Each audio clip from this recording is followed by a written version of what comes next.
India's number 1 varicose veins hospitals ఐబీసీను సంప్రదించండి. మీ నొప్పి లేని ప్రయాణాన్ని ప్రారంభించండి.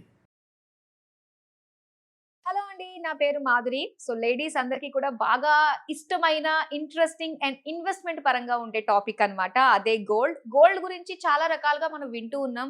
తగ్గే ఛాన్సెస్ ఉన్నాయని చెప్పేసి అంటున్నారు. అట్ ది సేమ్ టైం తగ్గడం కూడా కష్టమే అన్నట్టుగా ఏ రోజుకి ఆ రోజు గోల్డ్ ప్రైస్ అనేది మనకి చూపిస్తూ ఉంటుంది. సో మరి చూద్దాం గోల్డ్ ప్రైస్ ఎలా ఉండబోతుంది, గోల్డ్ కి సంబంధించి ఇన్వెస్ట్మెంట్ ఎప్పుడు చేసుకుంటే మంచిది అన్న విషయాల గురించి మనకు తెలియజేయడానికి మనతో పాటు ఉన్నారు బిజినెస్ కన్సల్టెంట్ వాసు గారు. హలో వాసు గారు. హాయ్ అండి.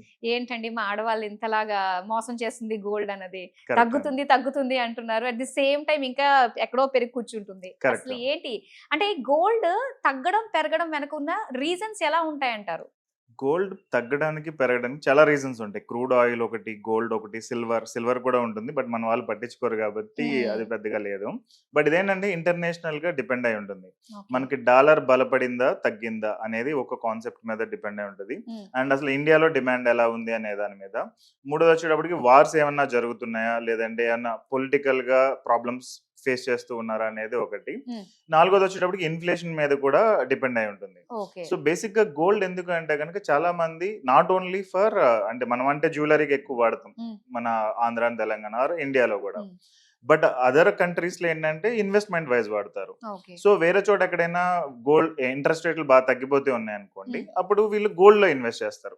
గోల్డ్ లో ఇన్వెస్ట్ చేస్తే దాని రిలేటెడ్ స్టేబుల్ గా ఉంటుంది, ఒక 7% 8% రిటర్న్ వస్తుంది అని చెప్పి వాళ్ళు ఆ రిలేటెడ్ ఇన్వెస్ట్మెంట్ పర్పస్ వాళ్ళు చేస్తూ ఉంటారు. కాబట్టి అక్కడ డిమాండ్ పెరిగింది అనుకోండి, గోల్డ్ ఇక్కడ రేట్ పెరిగిపోతుంది. ఓకే.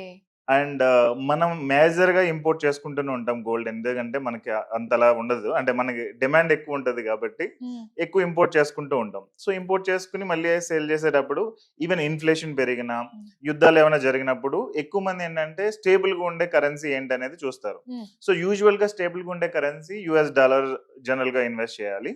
బట్ యుఎస్ డాలర్ కూడా కొంచెం అటు ఇటుగా అవి తగ్గిపోవడం పెరగడం ఉంటే కనుక దెన్ ఆటోమేటిక్ గా గోల్డ్ అనేది ఆబ్వియస్ చాయిస్ ఉంటుంది. సో ఆ జరిగినప్పుడల్లా మనకి ఇంపాక్ట్ అనేది ఉంటుంది. ఇంకొకటి ఏంటంటే మనకి ఫెస్టివల్స్ కానీ పెళ్లిళ్ళు కానీ జరిగినప్పుడు ఎక్కువ మంది గోల్డ్ ఎక్కువ కొంటారు.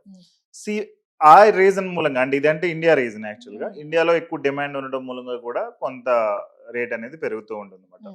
ఇలా డిఫరెంట్ ఫ్యాక్టర్స్ మూలంగా గోల్డ్ అనేది పెరుగుతూ ఉంటుంది. ఓకే. అయితే యాక్చువల్ గా గోల్డ్ తగ్గుతుంది అంటున్నారు, 70,000 కి పడిపోయే ఛాన్సెస్ ఉంది అని వింటున్నాము. మీరేమంటారు? పెరగొచ్చు, తగ్గొచ్చు, అదైతే మనం చెప్పలేము. ఎందుకంటే ఎవరు చెప్పలేరు. ఈవెన్ ఏ కన్సల్టెంట్ వచ్చినా కానీ చెప్పలేడు అది. ఈవెన్ కరెక్ట్ గా ప్రెడిక్ట్ చేయగలిగినా గానీ మేబీ అది కూడా రాంగ్ అవ్వచ్చు, రైట్ అవ్వచ్చు. సో మనం చెప్పలేము అది.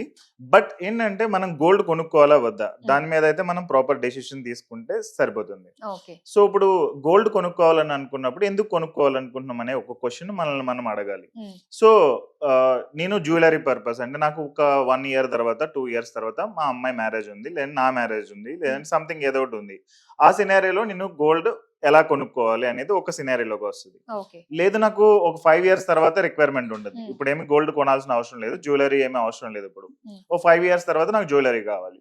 కొన్నిసార్లు 10-20 years తర్వాత జ్యువెలరీ కావాల్సి ఉంటుంది. అప్పుడే పాప పుట్టి ఉంటుంది, వాళ్ళ గురించి ఇప్పుడు గోల్డ్ కొంటారు. బట్ ఆ పాప పెరిగి పెద్ద అయ్యి అవన్నీ జరగడానికి 20-25 years టైం పడుతుంది. అప్పటికి గోల్డ్ కావాలి, ఇప్పుడు వేస్ట్ కదా అది. సో ఈ 3 సినారియోస్ ని బట్టి ఎక్కడ ఎలా కొనాలి అనేది చేంజ్ అయిపోతూ ఉంటుంది. సో జనరల్ గా మనం ఒక 1 year or 2 years ఈ టైప్ లో అంటే కనుక గోల్డ్ స్కీమ్స్ జరుగుతూ ఉన్నాయి. కళ్యాణ్ జ్యువెలర్స్ లో కానీ, లేదంటే లలిత జ్యువెలర్స్ అని, జాయలికాస్ అని, ఇలా ప్రతి జ్యువెలరీ షాప్, ఈవెన్ చిన్న చిన్న సిటీస్ లో చిన్న చిన్న షాపుల్లో కూడా స్కీమ్స్ రన్ ఉంది. సో ఒక 11 months కడితే, 12 months కడితే వాళ్ళు ఒక మంత్ కట్టి, లేదంటే సమ్ తరుగది తీసేసి సమ్ ఆఫర్స్ ఇస్తూ ఉంటారు. అలాంటిది ఏదైనా కొనుక్కుంటే మనకి బెస్ట్ ఉంటుంది. సో ఇక్కడ ఏంటంటే మనం 12 months ఎవ్రీ మంత్ కొంత కొంత ఇన్వెస్ట్ చేస్తున్నాం కాబట్టి, ఎగ్జాంపుల్ ఒక 5,000 రూపాయలు లేదంటే 2,000 రూపాయలు. సో ఈ 12 months లో యావరేజ్ రేట్ అనేది మనకు వస్తుంది. సో ఇప్పుడు జనరల్ గా మనం ఇప్పుడే డబ్బులు ఉన్నాయని ఇప్పుడు వెళ్ళి కొనేస్తే ఇప్పుడు 1,00,000 రూపాయలు ఉంది, తర్వాత 90,000 70,000 అయితే చాలా ఫీల్ మళ్ళీ లాస్ అవుతాం. అదే మళ్ళీ 1,20,000 అయినా కానీ మనం బాధపడాలి. అదే నెల నెల మనం కొనుక్కుంటూ వెళ్తే అదే ఆ స్కీమ్ లో పెట్టినా గానీ ఈవెన్ ఒక 1 గ్రామ్ మంత్లీ కొనుక్కుంటూ వెళ్ళినా గానీ మనం అనుకున్న గోల్డ్ రిలేటెడ్ గోల్ అనేది రీచ్ అవ్వచ్చు. ఓకే. సో ఇది సేఫెస్ట్ ఆప్షన్ యూజువల్ గా 1 ఇయర్ 2 ఇయర్స్ కి అయితే గనక. ఓకే. అంటే ఇప్పుడు ఇన్వెస్ట్మెంట్ పరంగా చూసుకున్నట్లయితే ఇప్పుడు మనం గోల్డ్ అన్నది ఆర్నమెంట్ రూపంగా తీసుకుంటే బెస్ట్ అంటారా, లేదంటే కాయిన్స్ డాలర్స్ ఇలా తీసుకుంటే బెస్ట్ అంటారా? ఒక 1 ఇయర్ 2 ఇయర్స్ అయితే ఆర్నమెంటే బెస్ట్ అండి. ఓకే. అండ్ ఒక 5 ఇయర్స్ లేదంటే 10 ఇయర్స్ 20 ఇయర్స్ అయితే గనక కాయిన్స్ ఆర్ బిస్కెట్ టైప్ లో చిన్నది ఇస్తాడు కదా, అది బెస్ట్ ఉంటది. ఈవెన్ ఈ రెండిట్ల కంటే కూడా ఆల్టర్నేట్ గా మనం ఇన్వెస్ట్ చేసుకుంటే బెస్ట్. ఎందుకంటే 10 ఇయర్స్ దాటేసింది, 10 ఇయర్స్ తర్వాత మనకి గోల్డ్ కావాలని అనుకున్నప్పుడు ఇప్పుడే గోల్డ్ కొంటే దాన్ని చాలా సెక్యూర్ చేయాలి. అవునవును.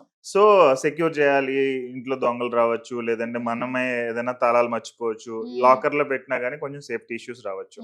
దానికంటే SGB బాండ్స్ ఉంటాయి, అలాంటివి ఒక 8 ఇయర్స్ పీరియడ్ కి ఒకటి ఉంటుంది, సమ్ 2.5% ఇంట్రెస్ట్ రేట్ వస్తుంది. అలాంటివి కొంచెం బెనిఫిట్ ఉంటుంది. లేదు అంటే ఆల్టర్నేట్ గా గోల్డ్ ETFs అని ఉంటాయి, ఎక్స్చేంజ్ ట్రేడెడ్ ఫండ్స్ అని చెప్పి ETFs ఉంటాయి. ఇంకొకటి గోల్డ్ మ్యూచువల్ ఫండ్స్ కూడా ఉంటాయి. సో వీటిలో మనం పెట్టుకుంటే ఏంటంటే మన కావాలన్నప్పుడు విత్డ్రా చేసేసి డైరెక్ట్ గోల్డ్ కొనేయచ్చు. ఆహా! ఓకే. అంటే అది మంత్లీ మనం అది ఎంతో కొంత అమౌంట్ కాస్త ఇన్వెస్ట్ చేసి దాన్ని ఆ రేట్ బట్టి మనకి గోల్డ్ అన్నది డిపాజిట్ అవుతూ ఉంటుంది. ఓకే.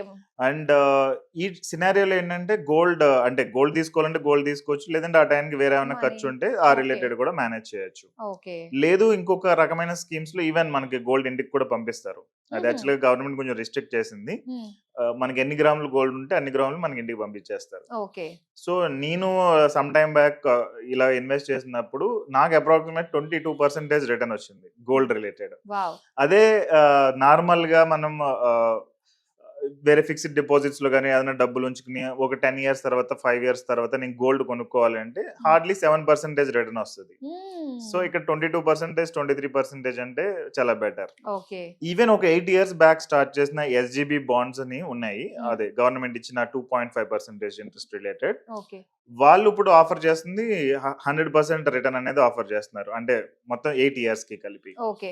అంటే 100% రిటర్న్ అంటే ఏ విధంగా అంటారు? అప్పుడు ఒక 5 లక్షలు పెట్టారు అనుకోండి, ఇప్పుడు 10 లక్షలు వస్తుంది. ఓహోహో, ఓకే. 8 ఇయర్స్ పీరియడ్ 8 ఇయర్స్ కి. సో వీళ్ళు హ్యాపీగా ఇప్పుడు వెళ్ళి డైరెక్ట్ గోల్డ్ కొనుక్కోవచ్చు. అవును. నెక్స్ట్ వచ్చేటప్పటికి లాంగ్ టర్మ్ లో గోల్డ్ కావాలని అనుకున్నప్పుడు మనం జ్యువెలరీ ఇప్పుడే కొనేస్తే అప్పటికి మళ్ళీ మోడల్స్ మారిపోతాయి. అవును. సో ఇది వరకు ఏంటంటే బాగా హెవీ జ్యువెలరీ వాడేవాళ్ళు, ఇప్పుడు సింప్లిఫైడ్ వర్షన్స్ వాడుతున్నారు, లైక్ మినిమలిస్టిక్ డిజైన్స్ అని. సో ఇప్పుడు మీ అమ్మాయికే లేదంటే మీకు ఆ టైంకి ఏది నచ్చుతాయి అనేది తెలియదు కాబట్టి ఒక 10 ఇయర్స్ ఆర్ 20 ఇయర్స్ తర్వాత అప్పుడు ఈ డబ్బులు తీసుకెళ్లి మనం కొనుక్కుంటే మోర్ బెటర్ ఆప్షన్ ఉంటుంది. ఓకే, చాలా బాగుంది. సో ఇది అంటే ఏ విధంగా ఇది మనం జస్ట్ ఆన్లైన్ లో చేసుకునేదా, డైరెక్ట్ గా బ్యాంక్ వెళ్ళి చేసుకోవాలా, ఎలా ఉంటుంది అంటారు? ఇది నేను చెప్పిన ETFs కానీ లేదంటే మ్యూచువల్ ఫండ్స్ కానీ ఆన్లైన్ లో చేసేయచ్చు.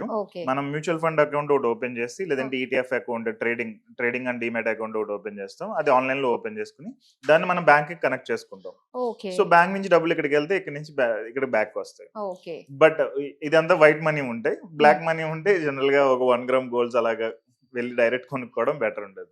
ఎందుకంటే పాన్ కార్డ్ 1 లాక్ దాటితే మళ్ళీ పాన్ కార్డ్ ఇవ్వాల్సి వస్తుంది. సో డిపెండ్స్ ఆన్ ఎలా ఇన్కమ్ ఉన్నదని దాని మీద డిపెండ్ అయి ఉంటుంది. సో ఇప్పుడు మీరు చెప్పింది ఆన్లైన్ లో చేసుకునే దానికి లాకింగ్ పీరియడ్ మళ్ళీ మనం మధ్యలో తీసేది ఇదేమీ లేకుండా 8 ఇయర్స్ అనేది ఫిక్స్. ఇంకా అది SGB కి, మిగిలిన వాటికి అదేమి ఉండదు. ఓకే.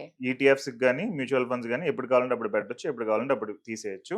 మంత్లీ 1000 or 10,000 అలా పెట్టొచ్చు, లేదంటే వన్ టైమ్ నేను డబ్బులు ఉన్నప్పుడల్లా పెడతానంటే అలా అయినా పెట్టొచ్చు. ఓకే. షాప్ కి వెళ్ళకుండా హ్యాపీగా ఉంటుంది. నైస్ అండి. ఇన్ని వేస్ ఉన్నాయి యాక్చువల్ గా గోల్డ్ డిపాజిట్ చేసుకోవడానికి. అంటే ఇబ్బంది కాకుండా ప్రతి నెల కూడా ఇన్వెస్ట్మెంట్ పరంగాను అండ్ ఆర్నమెంట్ పరంగా కూడా మనం తీసుకునే విధంగా చక్కటి ఆప్షన్స్ ఏమి ఉన్నాయి మాకు తెలియజేసేందుకు thank you so much. Thanks.